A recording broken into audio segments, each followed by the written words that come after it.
Hello, and we are back to talk the 90s Fleming Film Awards. I'm Robbie, and joining me as always is Cody House. Hello, Cody.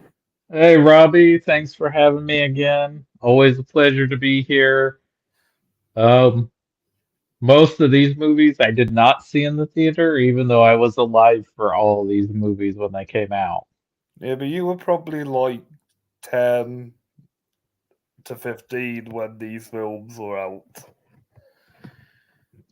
5 to 14, but yeah. Yeah, 5 to 14. Yeah, although I can picture knowing a young Cody, you were probably big on one of them as a kid. Oh, yeah, for sure. Yes. So, yes, today we are talking Goodfellas, The Silence of the Lambs, Malcolm X, Schindler's List, The Shawshank Redemption, Toy Story, Fargo, Boogie Nights, Saving Private Ryan, and American Beauty because due to the votes on my group, these won a best film. Yeah, so here's what we're going to do. We're doing the same as always. We're going to reveal what would how we would rank these films from our least favorite to favorite, and then we'll go over the 90s as a whole. Yes, Good decade. yes. And since I went first last time, take it away, Cody. What's your bottom? So my number 10 is the only film on this list I don't love. It is I was kind of surprised it won here. I know it won the Academy Award at the time, but also if you look at the year this film is considered, like that year's considered one of the greatest years in film, of course, in like the past couple of decades. So it was wild to me that this film won. It's not a bad movie. It's a well done movie.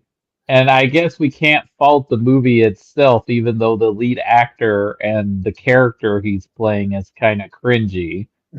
And so my number 10 is American Beauty. Which is my number 10 as well, so we can dive straight into that. What I will say positive about this movie, it was a great directorial debut for Sam Mendes, who is now one of Britain's biggest directors.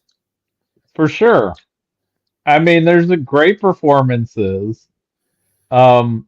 It is a well-made movie, but if you look at the year of 1999, I could probably name off 15 movies that I love more than American Beauty. Fight Club, The Sixth Sense, The Matrix, are they three of them? Yes, all three of those are better than American Beauty. The Even Insider, The Talented Mr. Ripley is a yeah, better The movie. Talented Mr. Ripley, Magnolia, Election, um, Three Kings. Oh, I mean, there's so many movies. South Park, The Iron Giant, Toy Story 2. But American Beauty is better than the weaker movies of 1999. Okay, but there's not a lot of weak movies in 1999. I swear there's one that's really, really disappointing. I'm sure there are a few. Yeah, but it's just a very big year for movies. Like there was a lot of great movies that came Sleepy out in Hollow, The 99. Green Mile. Yep, Yeah, I yeah. like those movies more than I, this I, one. I even defend Star Wars Episode 1 The Phantom Menace because that won my best makeup and hair. Yeah, there are things in Phantom Menace to definitely highlight, and it's a better Star Wars movie than The Rise of Skywalker. So 100%. Yeah, Girl Interrupted is an underrated flick as well. yes, yes, Girl Interrupted is a solid movie. Kind of made Angelina Jolie a star. Definitely, definitely. But yeah, going to American Beauty, it's meant to symbolize the American life of the 90s. Hmm. It's written by Alan Ball, who is a talented writer. I like his show True Blood. But he would play in this kind of atmosphere again in another TV show, 6 Feet Under, that came Yeah, out after this film. I've I heard. will tell you, I will tell you a 90s movie that is better than this one, even though it's not a contemporary film because it takes place in the 70s, but Ang Lee's The Ice Storm, which is playing in similar tropes as this. I'll have to. I'll have to seek that one out. Yeah, it takes place during Thanksgiving. Has Kevin Kline, Sigourney Weaver, Joan Allen, young Elijah Wood, Christina Ricci, Toby Maguire, Katie Holmes. Sounds good.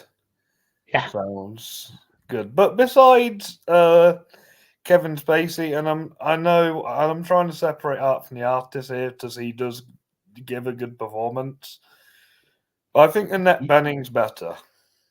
Oh, for sure. I mean, the whole thing of trying to separate art from the artist is that this guy's kind of sexually fantasizing about a teenage girl, and the stuff we know about Kevin Spacey in real life doesn't help, you know? As far as I'm aware, Sam Mendes hasn't done anything wrong. Well, let's see what Kate Winslet has to say, but hopefully he hasn't. Yes, but yeah. Besides best film, it also won best actress, best original screenplay, best directorial debut, best score. Yeah, and that's it. Yeah, Thomas I Newman's like score is the best thing about this movie. He is a very I talented like composer. He is, but I do like the performances. Like I like Thora Birch in this film. I think Allison Janney and Chris Cooper are good. But I mean, me and my wife always make fun of this movie when we see a plastic bag flying around on the street. Nice. I And did see this one in the theater, though. I did see this one in the theater. I bet it was a very good experience seeing Conrad Hall cinematography. He lost to John Seal for The Talented Mr. Ripley, which I think is shot better. That is a beautiful film. I love that movie. And our man, Mr. Fincher, won Best Director. I'm not surprised. Yes. And guess who won the Penny Marshall Award that year? Was it the Wachowskis? Yes, it was the Chelsea's. Nice. Best British film you might not have heard of. It's called East is East. No, I don't know that one. I would have figured Topsy Turvy would have won. East is East is quite a popular movie here. It's about an Asian family who trying to adapt to British life, but the dad kind of wants them to lean into like all the Muslim values. Mm. Yeah, it's a very interesting movie. You should give it a watch when we get round to doing the British films. Okay, and Richard Curtis had a big year this year too, because he got to outgrow Star Wars one weekend with Notting Hill. I've always been meaning to see that movie. You haven't seen Notting Hill? Wow. I just assume once you see Four Weddings and a Funeral, you've seen every Hugh Grant movie until 2017. Until he's the villain in Paddington 2? Yes, until he's a villain in Paddington. Maybe his best performance. That that or The Gentleman. There you go. Right, you ready for my number 9? Yeah, what's your number 9? Okay, so I think we did a better decision here than the Academy did because Titanic is great, but there are so many better movies in 1997. And this movie is one of them. Granted, it's not my favourite movie from 1997, so that goes to the best international film winner, Life is Beautiful. Oh, But I'll admit, for his second movie, Paul Thomas Anderson did a fantastic job with my number 9, and that's Boogie Nights. that's quite a bit higher for me. I can imagine, so I know how much you love Paul Thomas Anderson. So you're probably going to be shocked what my number 9 is, and it has no disregard to how well made this movie is or how much I think it's a masterpiece.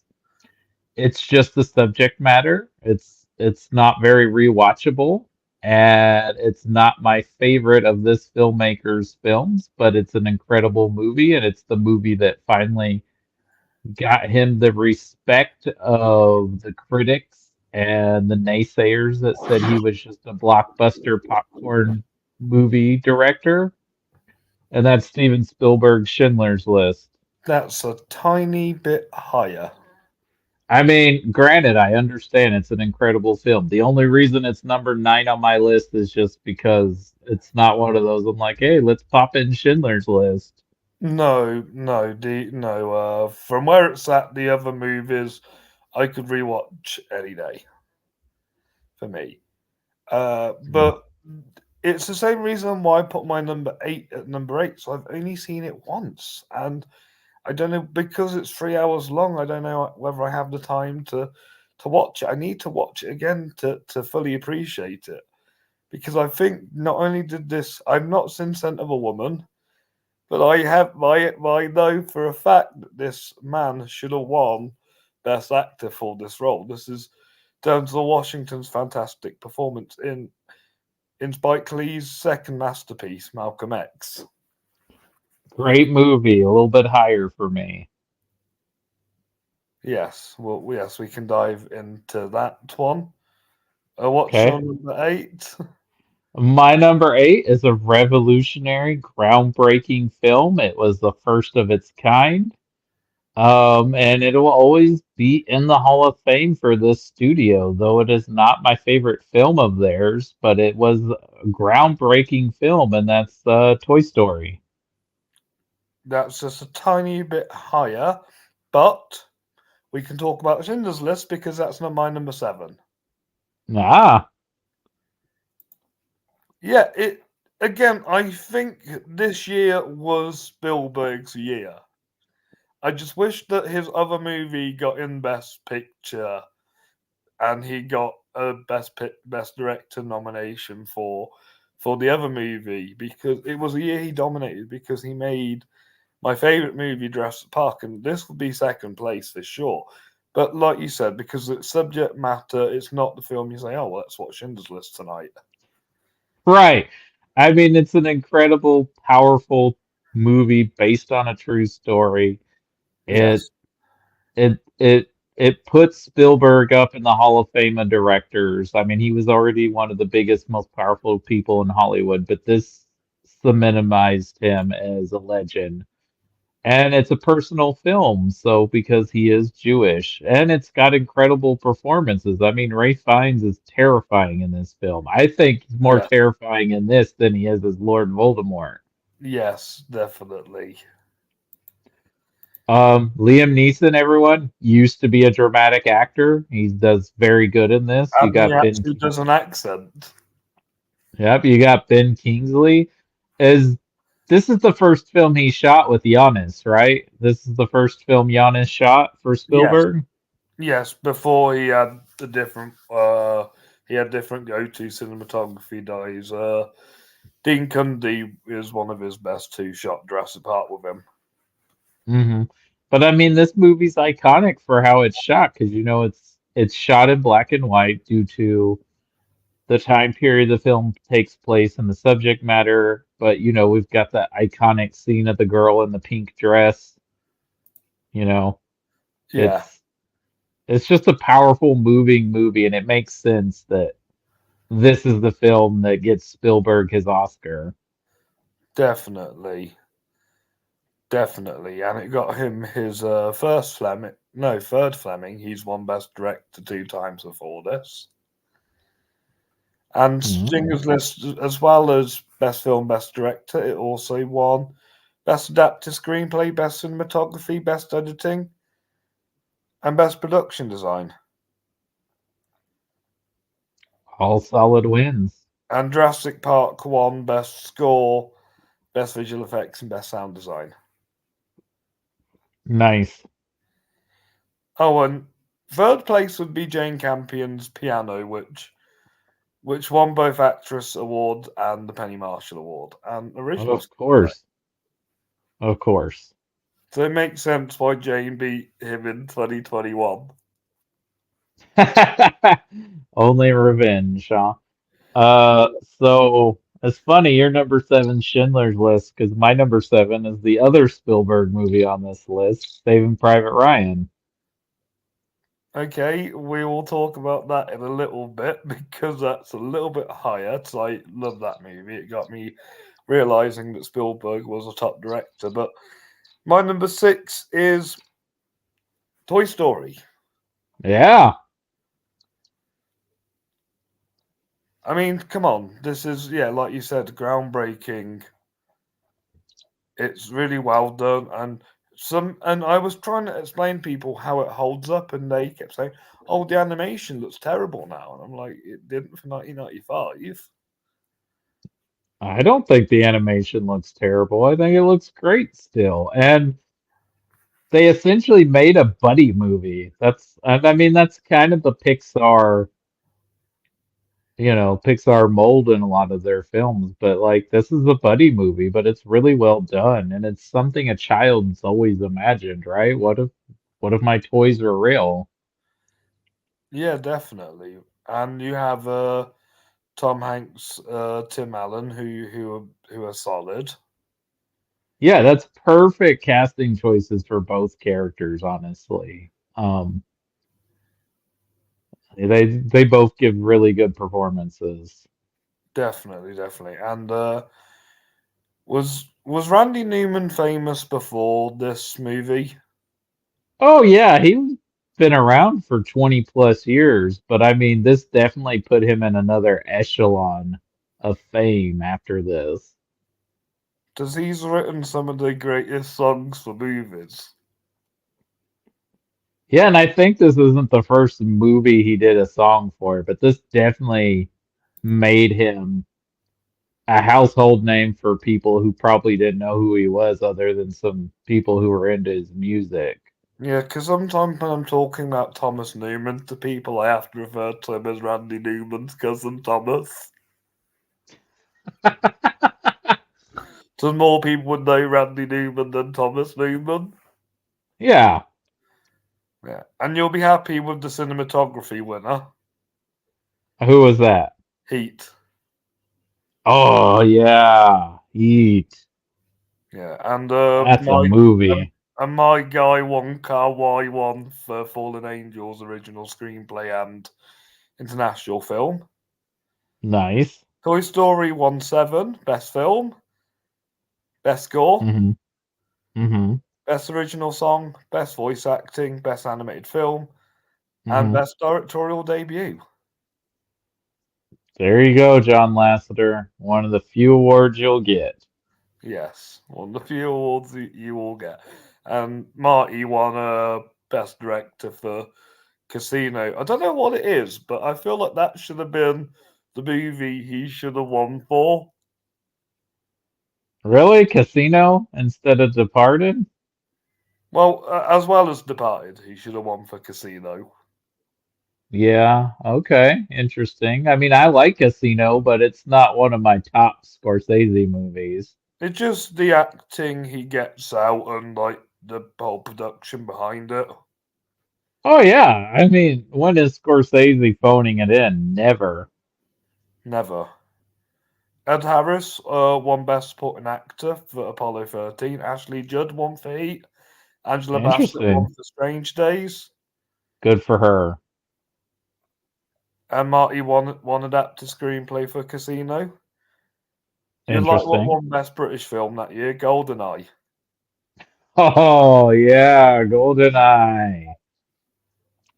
But yes, Toy Story is great. I'm glad out of all the animated films that have won my Best Film Award, I'm glad that has. I think that was like the only animated film that kind of deserved my Best Film Award in my head. Okay. I mean, makes sense. There's some other worthy contenders in the 90s. I know you love Inside Out, but you can't disrespect Fury Road. No, no, no, no, no. That's a tough year Yeah, between the two films. But yeah. definitely. So what's your number six? Oh, my number six, I think was it your is your number eight. I wouldn't know if this is Spike Lee's masterpiece. It's definitely Second one of masterpiece. them. It's an epic for sure, an incredible performance that yes, Denzel Washington should have won an Oscar for. The film should have been nominated for Best Picture and Best Director. The score is incredible. it's just a powerful, moving story about the other prominent civil rights activist and his journey of like how he became a He civil has rights a more activist. interesting life and a more interesting movie. I recently watched Salma, and it was nothing compared to this. Well, Selma is also a really Oh yeah, Salma is a powerful movie. I'm not denying that. You're on mute, Cody. Cody, you're on mute. yeah, my head connected. Oh, sorry, mate. You still there? I'm still here. Oh, weird. Okay. But But yeah, yes, yeah, Selma focuses on. I had no issue with Salma. I just prefer Malcolm X. Yeah, but Selma focuses on one particular part of Martin Luther King's life instead of Malcolm X being a journey about his entire life almost. Yeah, It's a whole different movie. They're both incredible, but they're different stories. But yeah, yeah, and especially at this time in America for him to get this movie made and all the various celebrities he got to back the movie so it could get made is an incredible story. and the cast is incredible. Oh, Denzel, absolutely. Angela Bassett, Albert Hall, Al Freeman Jr., Daryl Lindo, Spike Lee because he liked acting in his movies back then. Christopher Plummer. It's weird when you see Christopher Plummer in such a small role, and he was probably a big actor back then. And Yeah, but he was and already elder statesman by this point in his career. I see. And Giancarlo Esposito was also fantastic, Because Christopher Plummer shows back up in another awesome Spike Lee movie, Inside Man. which also rules. And you get to see a little young David Washington. Oh yeah, that's right. He's one of the kids at the end of the movie, isn't he? Yes, he is. Oh, and you have Karen Allen Yeah, she's got a small part in this.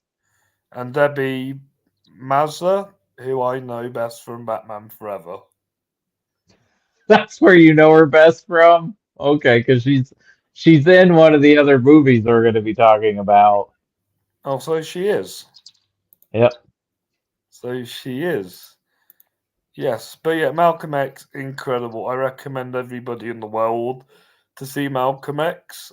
In fact, I think everybody in the world should watch Spike Lee's filmography more. He is the most criminally underrated director in the world. And stop being racist. Just give him Best Director. Yeah, he should already have one by now. Yes, he won Best Film, Best Director, Best Actor. He only won four, and Best Editing. Yeah, only won four. Oh, that editing, that one shot with the Sam Cooke song deserves editing right there. It's more the scene before his death scene where he's going to the place. Oh, and the Yeah. Michael Mann film won Best Cinematography again. It was last of the Well, Mohicans, which is my favorite Michael Mann Mohicans. film. Yeah, it's a beautifully shot film. Yes, yes. Jack Nicholson won Supporting Actor for A Few Good Men. Mm, powerful One of performance. my favorite comedic performances somehow won Best Supporting Actress, and that's Rosie Perez for White Men Can't Jump. Okay. And yeah, Batman Returns and Bram Stoker's Dracula. I'm assuming those two are the big films in the popularity. Well, those were definitely like two of the bigger effects driven films, even though by today's standards, those it's more makeup and than like, special effects, Yeah, than what people think of special effects. And even though Batman Returns was a hit movie, it was a very controversial film at that time. yeah. And Wayne's World won the Penny Marshall Award. As it should. All right, so that was your number 7 or number 6, That sorry. was my number 6.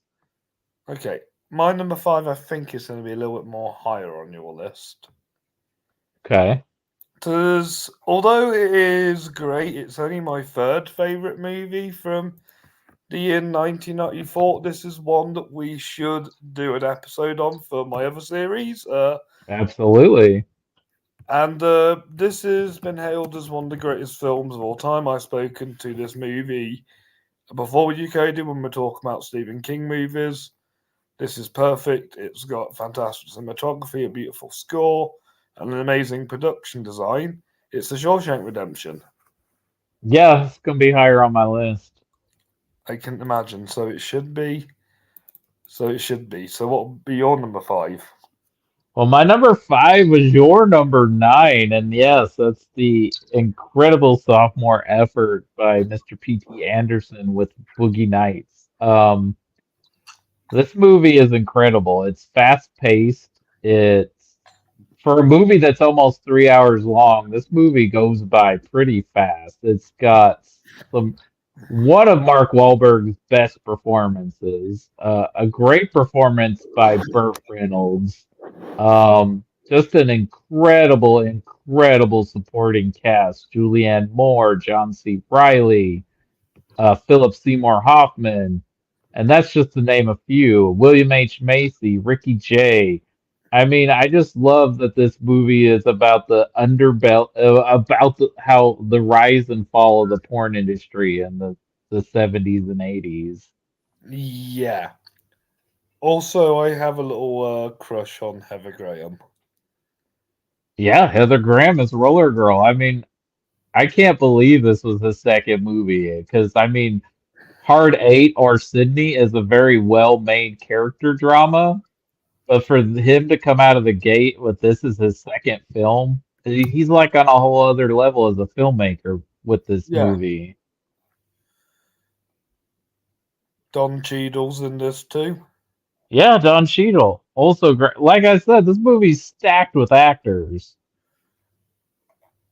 It's yeah, it's set of actors, and it also won director, original screenplay, best cast. This is the first film that's won best cast here, best supporting actress. It had to win best cinematography for all those beautiful long takes, especially during William H Macy's pivotal scene. Best editing, and I think Oh that's man, yeah, that Alfred Molina scene, man. oh yeah, with the track banger after banger plays in that scene. Yeah, I love how this movie feels like the culmination of Robert Altman and Martin Scorsese if they had a baby. Literally, maybe Paul Thomas Anderson's the love child of those directors. Well, you could see a lot of different directors in his style. I mean, I know Altman for sure was one of his guys, but this movie in particular, he does feel like he's channeling Scorsese's energy with how the film moves. Yeah, Louis Guzman's in this. Hmm. It's funny because I've been trying to try and get everybody into. Have you ever seen the Ryan Reynolds movie Waiting? Yes, I've seen Waiting. I'm trying to write a TV show with a similar premise. So I've been trying to show people that to try to pitch my idea to them. Gotcha. Yeah, he's great in that. He's a great character actor, Louis Guzman, because he can do these serious roles and then he can pop up in a silly comedy. For sure. Yeah, And he's and we have a Punisher in this, Tom Jane. Yep, Thomas Jane is in this movie too. Yes. Yes, along with Iron Man's real dad, Robert Downey Sr. Yep. He's in this. Philip Baker Hall's in this. Yeah, And it's and there are a couple of people from the adult film industry in here too. and this movie is loosely based off of porn star John Holmes's life. Yes, and it's weird. He made a short called the Dirk Diggler story, but somehow this film fell into the original uh section. Hmm. Like his Also get Mark Wahlberg singing a song from the Transformers animated film. nice, and he would go into being in the Transformers franchise. That's right, he would. I And forgot now, about that. and now he's just doing any film he can. Hmm. Yes, Boogie Nights, solid movie. And we can talk about the other Spielberg movie on here because my number 4 is Saving Private Ryan.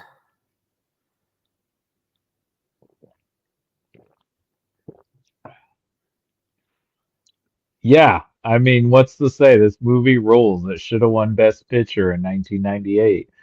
It is a horrific, well-made movie. It's, we got to go rescue a guy, and it just shows you the hardships of war. And I love that every place they stop, there's some other famous character actor they got to talk to.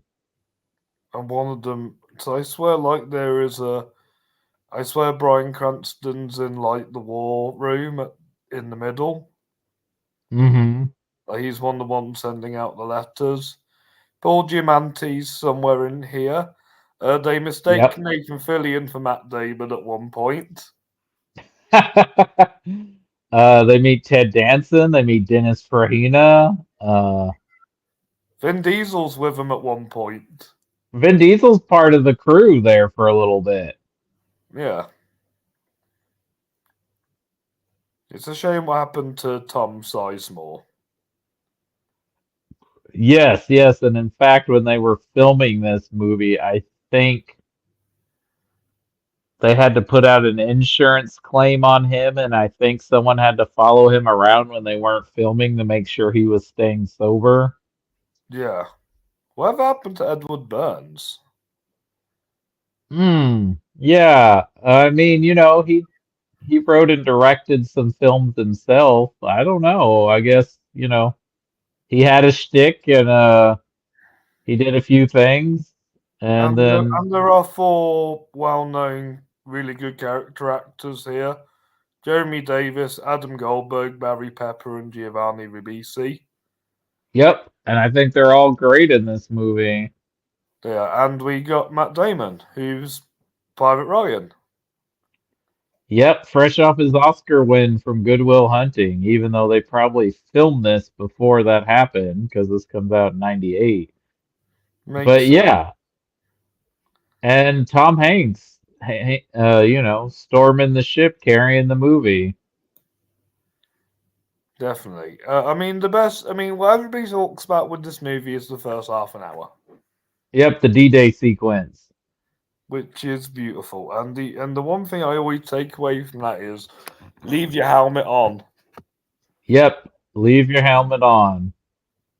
Yes. But let's look at its glorious 6 Fleming Awards: Best Film, Best Director, Best Editing, Best Hmm. Stunt Team, Best Visual Effects, and Best Sound. It lost cinematography to John Toll for The Thin Red Line, which Ah, I'm I not very. mean, yeah, that's a beautiful film. Um, yeah, those were both up for Best Picture that year too. Yeah, and also, and Thin Red Line got Hans Zimmer one of his Flemings, I believe, his first. That cast is stacked. Yes, I think I had Sean Penn for Best Supporting Actor, but he lost to Ed Harris for The Truman Show. Incredible performance. And Jim Carrey won Best Actor as well for Truman Show. Well, he wasn't even nominated at the Academy Awards. Why? What do they have against Jim Carrey? I Is mean, it, I've is it heard because some they things think he was a about him. popcorn guy? Uh, you know, they probably think, oh, Mr. Comedian thinks he can act now. He always could act, even in his comedic roles, he has to act. Yeah, but I think a lot of the older crowd found him annoying. And makes sense of why there are old people I know who can't stand him. Yeah. But yeah, Saving Private Ryan rules. My favourite film of that year, hence why it's a little bit high up. Did you say your number four? I have not said my number four. This movie is a stone cold masterpiece, no pun intended, basing on where this movie's based, but I think it is the Coen Brothers masterpiece. I think when I think Coen Brothers movie, I think this movie. It's the culmination of two of their most go-to genres. That is a dark crime story mixed with a quirky comedy about stupid people making horrible decisions, and things just get worse and worse. And yes, Fargo is my number four. Which is a tiny bit higher. Okay. A tiny bit higher. So I think two. So two films are in our top. Are in our top three. Uh-huh. So I'm now going to say the film I had a really good conversation with you last Halloween. I think this is a masterpiece of in the horror genre and probably my favorite horror movie ever. It's one of the many films about Hannibal Lecter, and this is The Silence of the Lambs. Yep, it's a little bit higher on my list. Yep. So, and your number three? My number three, another masterpiece, another film that should have won Best Picture. Many people say this is this director's greatest film. It might be his greatest film. I don't know if it's my personal favorite, but it's definitely my top film about the mafia. I know some people would say The Godfather, but I feel like The Godfather is a romanticized version of organized crime. I feel like this film is a more realistic of what organized crime Yeah, life is like and like what happens when you're in it. And it shows the ugly side of it. And then it also shows that once you're out of it, you're kind of like, oh, now I'm just a schmuck. And that's Martin Scorsese's Goodfellas.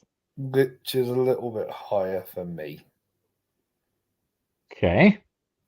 Right, so here's what we'll do. We pretty much said all movies. So what's your number? My number So two. yes, My number two, incredible film. I love this movie. It is just one of the greatest films ever made, regardless of the genre it's in. I love how the film is shot. I love that it is a progressive film and that it is dealing with a female protagonist and it is shot in the way of that it takes the female gaze and reverts it back to us, that we're seeing the film in the eyes of Jodie Foster's character, Clarice. And that's Jonathan Demme's The Silence of the Lambs. And the best of the Hannibal Lecter movies, hands down. definitely. So I watched Ridley Scott's Hannibal recently, and no offense, Ridley, but you were trying a new. I get it. You were trying a new style, and you're trying to do Hannibal in that style, and it just didn't work. But Silence of Lambs is awesome. Yeah, Hannibal was never going to be as good as Silence of the Lambs. I No, like Hannibal for what it is. It's a trashy movie and it's entertaining, but it is not the Silence of the Lambs. no, it's not. It's not. I mean, come on, how? Come on, Anthony Hopkins pretty much carries the movie in the 15 minutes he has on screen, and he won Best Actor for it. Normal act, Yeah, a normal actor playing that would land in the supporting actor category, but not Anthony. that's how memorable and that's just how great he is in the performance is that you think he's in the movie more than he is. Yeah, exactly. exactly. And this also has a great cast as well as Jodie and Anthony. Did you got Scott Glenn? You got Ted Levine. You got the director of the Whitney Houston film. You got the other girl Oh who's yeah, really that's good. right. She's her friend. Yeah, Uh, she should have won your Penny Marshall Award for 1997 for Eve's Bayou, she our did. I need directorial to see. debut, She did. I need to see that movie. I because don't it's know quite many other good. films directed by women in that year besides that one. I'm There's sure got to there's, be a few. but yeah, this is all about the suspense and the thrills and the like like for a horror movie to win like awards this big. It's always just a surprise because this kind of kicked off a really good resurrection of horror. Oh, for sure. Especially everybody wanted to do serial killer movies after this. Yeah, definitely. Definitely. And this won some good it won 6 for Did film. it win the Big Five? No, James Cameron won director for Terminator 2 Judgment Day. Wow. Okay. So I missed Best Director. Did it win Best Adapted Screenplay? It did. I don't know anything else Ted Tally's written. I don't either. Surely he's written more than this. I'm So sure he has. It won editing, Craig McCain, it should have done. yeah, I mean that one shot where they do the whole fake out where you think they're gonna bust in the house and they're at the wrong house, and then it's Jody at the door. And the whole night vision scene, Mm-hmm. like how he edited it to look like night vision. But yeah, I think that Silence of the Lambs is the. It's also won some of the Halloween awards. I can't be bothered to read those out, but I think that Demi won director for that, so I've given him a director. Okay. If I had a statue, I'd find out where his grave is and put it on there. Yes. He would be gracious that you would do that. From what I've heard, from what I've heard about him, he was a nice man. Compared to James Cameron, who we all know is problematic in the other ways. Yes.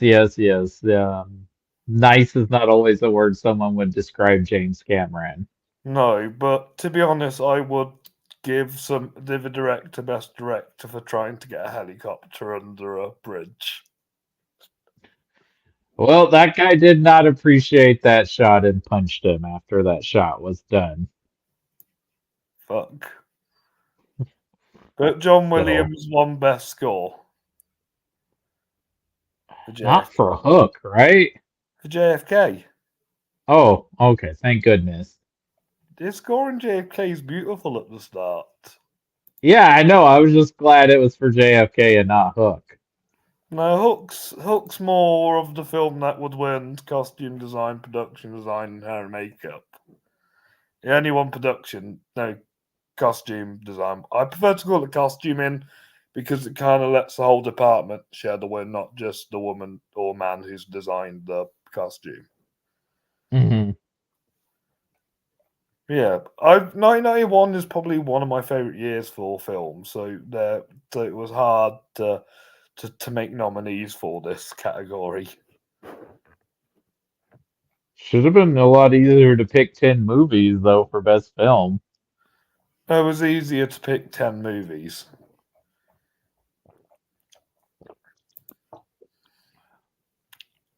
But yes, that was your number 2. Yes. My number 2 is Fargo. Yeah. Incredible movie. I love this movie. It is good. It is good. Although I do have some people argue with me about who the main character is in the movie because we don't meet Francis until half an hour in. So, That's who we follow once she's introduced into the movie. The way I explain this movie to people is the first I explain the crime, which is the first half an hour of this movie, Right. and then I say then we follow the pregnant cop who has to solve it. Yeah, the rest of the movie is her trying to solve the crime. Yes, That's just the setup. and I'm going to get into this. Recently, I've seen so many movies where a woman character is pregnant. Are they just copying this film? Are they trying to tell us to have more children? Are they trying to explain that women can still do things when they're pregnant? Like, what's the catch? I mean, the Coen brothers at this point are legends, right? They're Yeah, legends in filmmaking. They yeah. definitely have influenced a lot of people. Martin And McDonagh for one. yeah, and very few people can like emulate their style. So if you want to throw an homage to the Coen brothers in some way, why not do it in this way? I Yeah, mean, I gotta say, her and John Carroll Lynch gotta be up there as one of the best married couples in yes, cinema. I yes. love their relationship. I do too. And I mean, all the actors are great in this movie. William H. Macy is just such a little pathetic, Who won my Best Supporting horrible Actor person. award? My personal pick was Robert Carlyle for Trainspotting, but I'm glad William won. Ugh, yeah. And I mean, the whole rapport between Buscemi and Peter Stormare is hilarious Yes, and terrifying. Um, who am I not? Those are the big people. But I mean, I just love all the locals too, all the random people they meet while they're trying to solve. her mate with the glasses. He's great. Mike. Oh, the creepy guy? Yeah, Yeah. and the mechanic.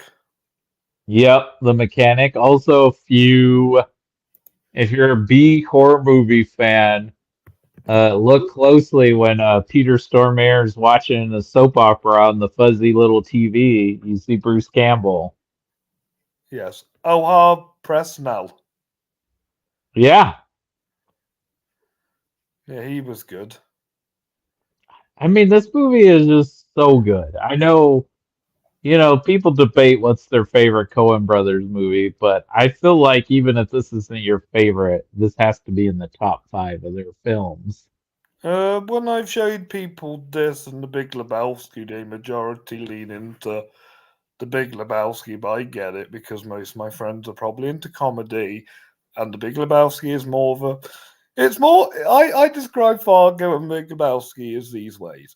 Fargo is a serious film that turns into a comedy, and the Big Lebowski is vice versa.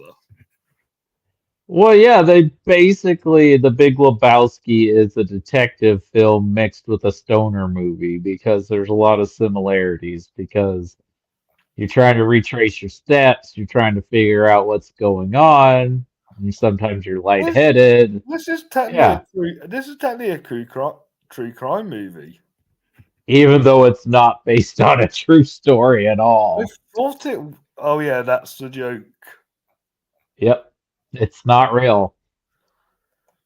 But yeah, it won Best Film, Best Actress, Supporting Actor, Cast, Screenplay, and Editing. But Danny Boyle won Best Director. Interesting, interesting. I mean, those are two influential films of the 90s. I mean, I think Fargo's the better movie, but I think Train Spotting was definitely more of the moment. It was like the Pulp Fiction for the UK. Yeah, yeah. As somebody from Scottish heritage, I am proud to for this film to represent Scotland. Then Are brave. you proud of Train Spotting 2, though, to represent Scotland? Uh, both movies actually. I think Trainspotting 2 was all right. I like Train Spotting too. It's nowhere near as good as the first one, but could have been much worse, you know. Yeah, well, yeah, Danny Boyle hasn't done a film since yesterday. No, but isn't he and Alex Garland gearing up to do 28 years later? Yeah, I think this is the comeback he needs, Danny Boyle. Oh, has he been in a rut because of T2 and yesterday? What did he do before No, he T2? just hasn't done a movie for a while. I don't think he's caused controversy. Oh no. Well, he was gonna do Bond, but then he left that project.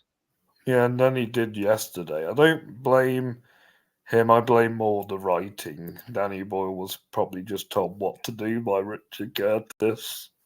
I think Danny Boyle just was like, "Hey, because I think Danny Boyle likes to try different things. So I think he's like, let me try a Richard Curtis romantic comedy, but also it's gonna have this bizarre premise. I don't hate Yesterday. I actually kind of like it. It's kind of sweet. It's not a great movie, but I enjoy it. Yeah, I get you. I get you. I just think Danny Boyle's done better. And one of my friends watched it about a year ago, and he was explaining like all what the reasons why he didn't like it. And I'm like, you know what, you're actually onto something. I had to explain that Richard Curtis plagiarized the film. Yeah. Yeah, Yeah, which no, is no, no. kind of ironic. I can certainly understand there's plenty of things in the movie that you could pick apart and say is not good, but for what it is, it's fine. And, I like some of the jokes in it, like when he can't, when if the Beatles don't exist, well, then Oasis doesn't exist either. But how does Rolling Stones exist? Because they're a completely different band from the Beatles. They still took influence from them when they were starting out. They came out around the same time, and the Stones are definitely more of a hard rock blues band. True, it just there is one. Okay, it's more the one album that feels more like a Beatles album, and that's the mad, the one. Yeah, I think there is an album that's quite similar to Sergeant Pepper's from them. Okay. But I mean, at the same point, why does Coke not exist if the Beatles don't exist? Of course, if you woke up in this world, if that happened, you would sit in your computer for weeks I straight just I think Googling the everything. joke is because he mentions Coca Cola and Come Together, Oh, okay. and George Harrison used to smoke cigarettes. That's why cigarettes don't exist. Well, that's not a bad thing. No, it's not a bad. That's not a bad thing at all. But yes, that is Fargo and a little bit of Danny Boyle. Yeah, a little bit of a Danny Boyle and Yesterday rant. Yes, yes. We'll have to talk. We'll have to do a top five Danny Boyle episode one day. Spoiler, Yesterday won't be on the list. Yeah, spoiler. Me too. All right, Cody. You talk about the 1994 winner because that's your number one. Yeah, my number one movie is the movie that's always on cable television whenever you put it on. Um, And it's no an matter incredibly what the story is, you always have to watch it from that point. Yep. Yep, you're just hooked in. I mean, it's an incredibly uplifting movie with an amazing performance by Morgan Freeman. I love this movie. It's great. It's a shame Frank Darabont hasn't gotten to make more movies because he really does knock Stephen King out of the park. Doesn't Stephen King like all three movies he's made? Yes, he does. He basically said Frank Darabont could do anything he wanted. But I guess Mike Flanagan has become the new Stephen King guy. I don't want Mike Flanagan to remake this movie. Why would he? He wouldn't dare. He wouldn't dare. No, Mike Flanagan knows better. he does. He does. He does. But yeah, you have Frank Darabolt's writing and directing that elevates this movie. He also won Best Adapted Screenplay. Roger Deakins shines doing the cinematography. This is probably his first like big US project. Wouldn't Barton? Yeah, No, he but didn't. might be. Barton Fink is the first thing he shot with the Coens, so I feel like that was probably his first big recognition as a cinematographer. And Randy's cousin Thomas, he won Best Score. Scored it. Yep. Beautiful. The opening theme where he's riding into the prison is one of the most beautiful pieces of music. I'm thinking about it in my head just while talking to you. The production design is fantastic because it doesn't just create this beautiful building, it also uh, goes to like different time periods of history. And yes, bearing in mind, this is Frank's first movie. Yeah, but he had been a screenwriter for half a decade already. So he was the Aaron Sorkin.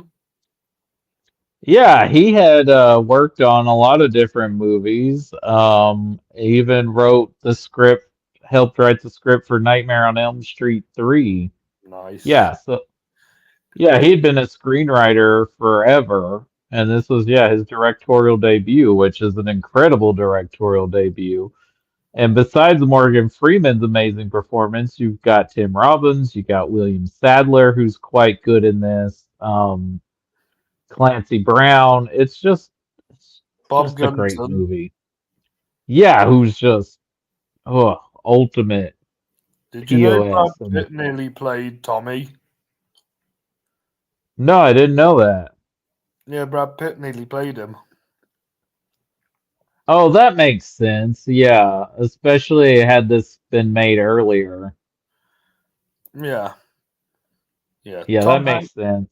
Tom Hanks did win Best Actor for Forrest Gump, Ah, and Wong Kar Wai won Best Director for Chungking Express, wow. which also won Best International Film. I'm glad that there is a variety of directors, not just mostly white men. Yes, yes, because other people make movies. Oh, definitely not. And when I say white men, I mean like English and American. If Italians and Germans win, it's a good variety too. Yeah, yeah. Well, international films being recognized is always great. Definitely, definitely. And Tarantino won Best Screenplay. Makes sense. Samuel L. Jackson won Best Supporting Actor, which is weird because I can name about 10 actors for that category. Yeah, there's a big debate of, people saying Samuel L. Jackson should have won the Oscar that year, and a lot of people are saying he should have been put in the Best Actor category instead of supporting, He's but only in the because first third of the movie. he's also at the end. I mean, John Tra I mean, is John Travolta really the lead of the movie? He's the only one who appears in all three stories. I guess, but I mean, I don't even know if he should have been nominated because Samuel L. Jackson steals the movie from him. Yeah, yeah. And this But is a that was weird a one. debate. Jamie Lee Curtis won Best Actress for True Lies. Wow, that's surprising. I mean, it's a really good performance. That just surprises me. I don't know why, but I feel like Jamie Lee Curtis should have got nominated 100 times before she won. I know. I mean, that's why I wasn't really mad about her winning because I'm like, she should have already been nominated Yeah, before. yeah, So that was my argument, and my boss at work said, "I don't know what it is, but I would have rather her won for any other performance she's done." I mean, I'm not mad about it, but I guess because she's mostly done genre films is probably why she hasn't been nominated before. Yeah, But yeah, Shawshank's 1 to 6. It has. I'm glad. I get why it won. I still love Pulp Fiction and Forrest Gump a bit more, but we don't have to do a whole episode on Shawshank for 30 on 30. Of course we are. It deserves it. It Yeah, demands it. demands it. Yeah, I think me, you, and Colin should do that one. Okay, I'm down. Sweet. So, my number one is Goodfellas. Granted, I do love Dances with Wolves. I think Kevin Costner did a fantastic job on his directorial debut. And if there was an Oscar for Best Directorial Debut, he would have won that year. But how did Martin Scorsese get beaten by a man who's only made one movie? Yeah, and no disrespect to Dances with Wolves. This is an incredible movie, but which movie do we talk about more 30 plus years later? Goodfellas. Yeah, because Goodfellas is a masterpiece. And Not like not not not in Justin's point of view. Justin prefers Dances with Wolves. Justin is entitled to his opinion. He Of course probably he is prefers entitled. to Dances with Wolves baby be more his jam, but I'm just speaking overall Yeah. in the pop culture lexicon and also in the film world. Goodfellas has had a longer life because it's directed by one of the greatest men to ever direct film. And it's pretty much the film that people still associate him with and think all his movies are gangster movies when really he's only directed like six gangster films. Literally. Like he's directed other things, but it's like he had Mean Streets, and this is like a better version of Mean Streets. And this is a biopic. Yeah, it's based on a true story. So you want to know a funny thing about this movie? Yes. So the guy who wrote this, that wrote the book that it's based off of, the Is real that hit. Nicholas? Yes. Yeah. So apparently, the real Henry Hill was quite a chatterbox, and for someone who was in the witness protection program, and Okay. he would call Nick all the time and talk to him, and Nick is trying to write this book. I don't know if you know this, but Nick was involved with Nora Ephron. They were partners. Yeah, they were married and they got married in 1987. Yep. And so a lot of times Nick would hand the phone off to Nora Ephron to talk to him so he could get some work done. And because of these conversations she had with him, she wrote the script for My Blue Heaven, which is basically the comedy sequel version of Goodfellas because it's Steve Martin playing a mafia guy being placed in witness protection. And it came out the same year. I think either the same year or the year after. No, 1990. Wow. Oh, was it 1990? I knew it was around the same time. So yeah. So she wrote her own version of having to talk to this Oh guy. my god. No, Cody, it's deeper than that. It came out a month before Goodfellas. Well, there you go. So it's just the opposite story. It's like, okay, this is what Henry Hill's life is like in witness protection. Yeah. Maybe that'd be a good maybe that should have been the double feature at the time. Goodfellas and My Blue Heaven. Yeah, you get both. But I mean, I think even though Ray Liotta had been acting for a while, I think this was his big breakout. And but I think Joe Pesci steals the show from everybody in this movie. He does, and so does Paul Savino, Robert De Niro. I mean, they're both great. I mean, De Niro is still like one of the all timers at this point, still in his career. Um, I And love the narration. this is the main role I know Lorraine Bracco from, besides The Sopranos, of course.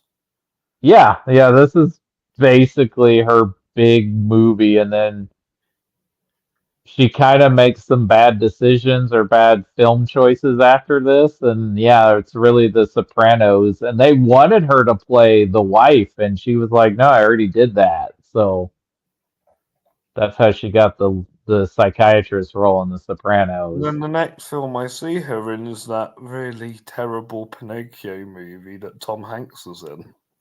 Oh yeah, that's right. She's the voice of a seagull. Blank Check is currently doing the films of John McTiernan, and she was in The Medicine Man. Not a good movie, by the way, so don't need to watch it. But she's in it, and they were talking about that they guess they have to do Scorsese to rectify Lorraine Bracco because all the movies they've done with her in them, it's like terrible films and terrible performances. Oh, I like riding into cars with boys. I haven't seen that. I know she's in that. That's a Penny Marshall movie, right? Yeah, it was her last movie. Ah, Yeah, and Penny Drew Marshall Barrymore. won the first Penny Marshall award, For which I think Awakening. for Awakenings. Yes, That's a really well made movie, and I it need to also see has it. Robert De Niro in it. Yes, I need to see it myself. I think I'll love it. Yeah, you'll probably like it quite a bit. I tell Also you has what, Robin Williams in it.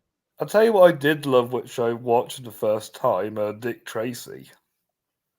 Dick Tracy rules. That should be the ground point for all comic book movies. When Dick Tracy came out, they should have said this should be the the basis for comic book movies now. Well, I mean, that's right after the success of Batman. So a lot of comic book movies are trying to emulate the Batman style. And it is kind of funny that after Batman, instead of them greenlighting other DC movies, they're like, let's do these film noir, what is Art Deco detective comic book pulp heroes because you got Dick Yeah, Tracy, you got the Rocketeer, which he's not a detective, but it's still kind of in that Art Deco yeah, I design, see. and then you got the Shadow that comes out and the Phantom. Like that's what gets greenlit instead of like other DC movies. Yes. And Goodfellas won Best Film, Best Director, Best Actor, Best Supporting Actor. Ray won Best Actor, by the way, and Joe won Supporting Actor. Best Cast, Hmm. Best Adapted Screenplay, and Best Editing. Yeah, Thelma, come on. Yes, definitely. Yeah, Dick Tracy won cinematography, Hmm. production design, and I still need to see Misery because Kathy Bates won Best Actress. Well, Misery is incredible. Yes, you need to go watch that movie. And Whoopi won Best Supporting Actress, and there was no really other contender other than her, really. Ghost. Okay. Yeah, Yeah, she just made yeah. the movie. I need to see the reversal of fortunes, that one Best British film. Yeah, I think Jeremy Irons won the Oscar for that. I've never seen And it. Best Animated Film, again, was no competition. It was The Rescue Was Down Under. I don't even know any other animated films from 1990 Neither do I. off And the then I top was, of my head. yeah, literally. But yes, let's go through them one last time because so then we can look at the 90s. So, me and you both had American Beauty at number 10, We did. and your number 9 was? Schindler's List. My number 9 was Boogie Nights. My number 8 was Toy Story. My number 8 was Malcolm X. My number 7 was Saving Private Ryan. My number 7 was Schindler's List. My number 6 was Malcolm X. My number 6 was Toy Story. My number 5 was Boogie Nights. My number 5 was The Shawshank Redemption. My number 4 was Fargo. My number 4 is Saving Private Ryan. My number 3 was Goodfellas. My number three was The Silence of the Lambs. My number two was The Silence of the Lambs. And my number two is Fargo. And my number one was The Shawshank Redemption. And my number one was Goodfellas. Yeah, so let's look back at all 10. So this is pure 90s filmmaking. This is what I've been thinking recently in my head, like studying different like decades of movies. This kind of felt like a resurgence of auteur-driven movies.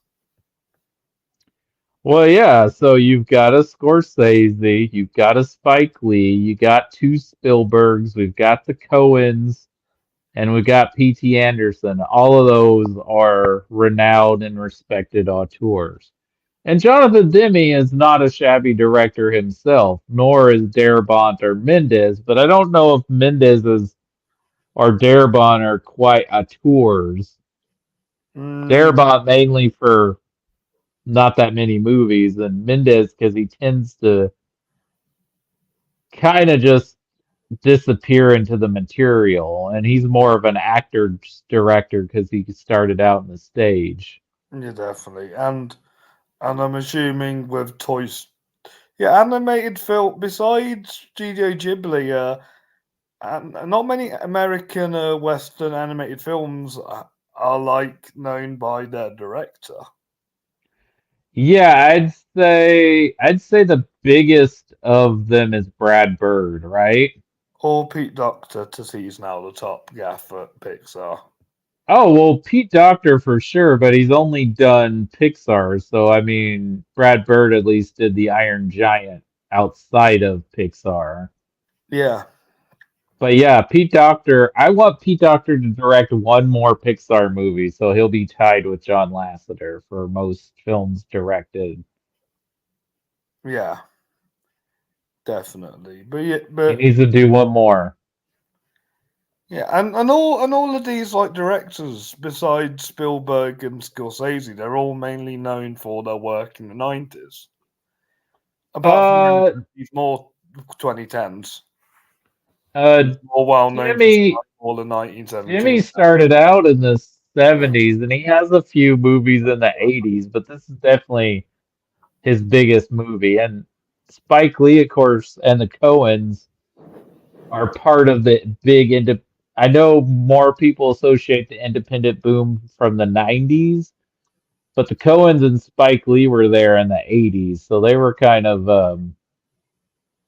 this is kind of just them coming into the bigger leagues as directors, but they were already like critically acclaimed directors from their work in the 80s.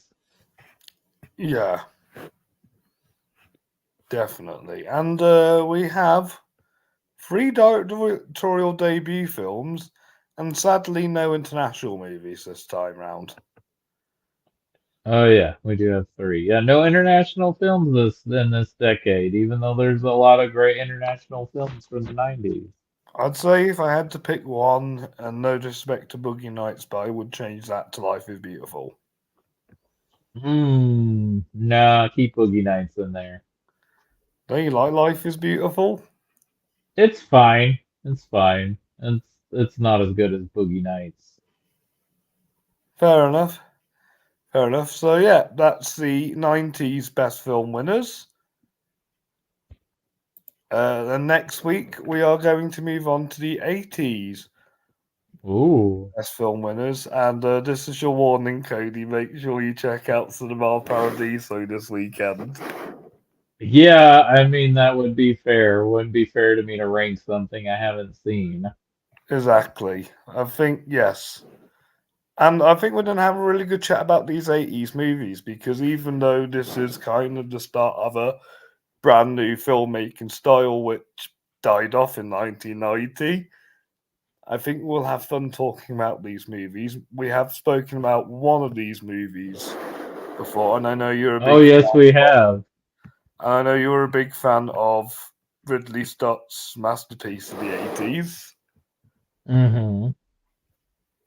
And Yeah, and there are it's a two good films mixture. by the most criminally underrated director in the world, Brian De Palma. Yeah, he's got two in there. Two of his more popular movies for sure. Yeah, I'm assuming his underground movies shine out well. Yeah, I think he's got better movies than the two that are up here, but they're two both really good movies. Like they're both well made. Definitely, definitely. And yes, what do you and yes, what do you guys think watching to these 10 movies? You let us know in the comments below.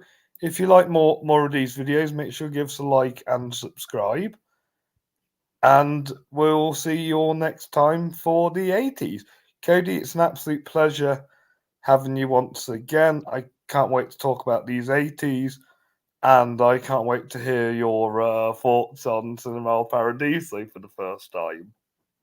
Yep, can't wait to watch it and can't wait to be back to do this again. Always Yes. a pleasure. All I Thanks for will having me. say, and this is kind of cross promotion, but after you watch it, go on to Spotify and listen to mine and Lisa's chat on her podcast. I Oh, love that movie. yeah, awesome. Right, Cody. Thank you. It's been a pleasure. I'm going to leave you to it and end the episode. Thank you all for watching, and we'll see you next week. Bye, everyone. Bye. Bye.